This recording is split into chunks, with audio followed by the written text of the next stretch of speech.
नए tax regime को बढ़ावा दिया जा रहा है। सारे कैपिटल गेन्स के कैलकुलेशन में इंडेक्सेशन का कहीं पे अब प्रावधान ही नहीं है। इस बजट में भी ये दोबारा एक निराशा हुई है। सो वेलकम बैक टू निवेश का बड़ा सवाल। तो मोदी सरकार ने अपने तीसरे कार्यकाल का बजट पेश कर दिया है। क्या खास और बड़ी बातें हैं इस बार के बजट में, इसी को डिकोड करते हैं और आसान भाषा में इसको समझते हैं धीरेन्द्र सर से।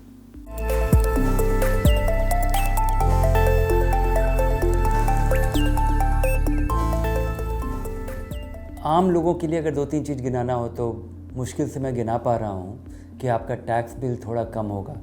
स्टैंडर्ड डिडक्शन 25,000 रुपये बढ़ जाने से थोड़ी कमी आएगी। दूसरा, जो एनपीएस में एक प्रावधान किया गया है कि अभी तक प्राइवेट सेक्टर एम्प्लॉयज़ के लिए एम्प्लॉयर का कंट्रीब्यूशन 10% तक ही एग्जेम्प्ट था, उसको बढ़ा करके सरकार जिस तरह से कंट्रीब्यूट करती है 14% वो बढ़ा दिया गया है। तो उससे भी आपका थोड़ा आपके टैक्स में कमी आएगी, अगर आप बशर्ते कि आपका एम्प्लॉयर तैयार हो एनपीएस में ज़्यादा कंट्रीब्यूट करने को। और तीसरा, एक इंटरेस्टिंग बचत योजना की शुरुआत की गई है, एनपीएस वात्सल्य योजना। ये एक चिल्ड्रन प्लान है जिसमें कि आप अपने बच्चे के पढ़ाई के लिए, बच्चे के शादी के लिए या बच्चे के भविष्य के लिए आप इन्वेस्ट कर सकते हैं।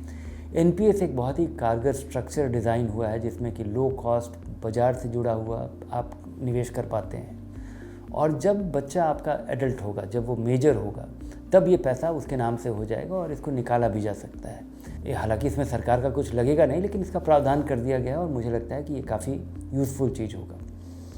नुकसान की बात करें तो सीधे तौर पर नुकसान कैपिटल गेन्स टैक्स बढ़ गया है।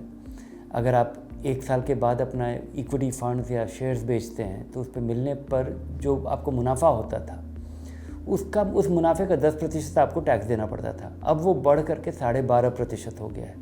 और अगर 1 साल के अंदर आप बेचते हैं, अगर वो शॉर्ट टर्म हो जाता है, तब अब वो पहले उस पर टैक्स लगता था 15%, अब वो बढ़ के हो जाएगा 20%। तो आपको कैपिटल गेन्स टैक्स ज़्यादा देना होगा।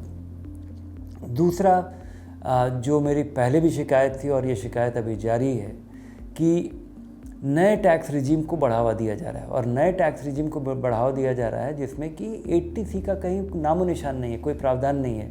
80C मुझे लगता है भारतीय निवेशकों के लिए, भारतीय नागरिकों के लिए बहुत ही यूज़फुल चीज़ है। मैं जब अपने आसपास देखता हूँ, मैं खुद याद करता हूँ कि मेरी निवेश की शुरुआत कैसी हुई थी। तो टैक्स बचाने के लिए निवेश करना एक बहुत ही कारगर आपके निवेश की शुरुआत हो जाती है। और उसका एक्सपीरियंस इतना बढ़िया होता है क्योंकि आप लगाते हैं, 3 साल का लॉक इन होता है, इक्विटी में पैसा लगता है और आम तौर पे आपको फ़ायदा होता है और आपको बचत और निवेश की आदत पड़ जाती है। तो वो धीरे धीरे लुप्त हो जा रहा है। और मेरी तीसरी शिकायत ये है कि हमारे सारे कैपिटल गेन्स के कैलकुलेशन में इंडेक्सेशन का कहीं पे अब प्रावधान ही नहीं है। आप शेयर खरीदिए, 5 साल होल्ड कीजिए, 5% बढ़ गया तो उस पर आपको 10% टैक्स देना है। भले ही आपका पैसा कम हो गया होगा, क्योंकि अगर 5% 5 साल में पैसा बढ़ा तो आपका पैसा असल में बढ़ा नहीं, लेकिन उसके बावजूद जो भी बढ़ा उसका ही आप 12.5% दे दीजिए। तो मुझे लगता है कि हमारे सरकार को ये जो कॉस्ट इन्फ्लेशन इंडेक्स आता है उसका कोई रेलेवेंस ही नहीं रह गया।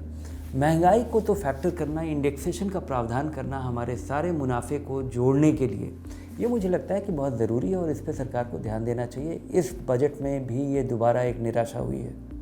देखिए, धनक वैल्यू रिसर्च में हमारी हमेशा से यही कोशिश होती है कि चाहे वो देश का बजट हो या फिर आपके बचत के प्लानिंग की बात, हम आप तक सटीक सलाह पहुंचाएं। और इसके बाद भी अगर मन में अपने निवेश को लेके कोई भी ऐसा सवाल है जो आप पूछना चाहते हैं तो बेझिझक और बेधड़क धनक से पूछ लीजिए और अपने प्रश्नों के उत्तर के लिए धनक को आज और अभी सब्सक्राइब कर लीजिए।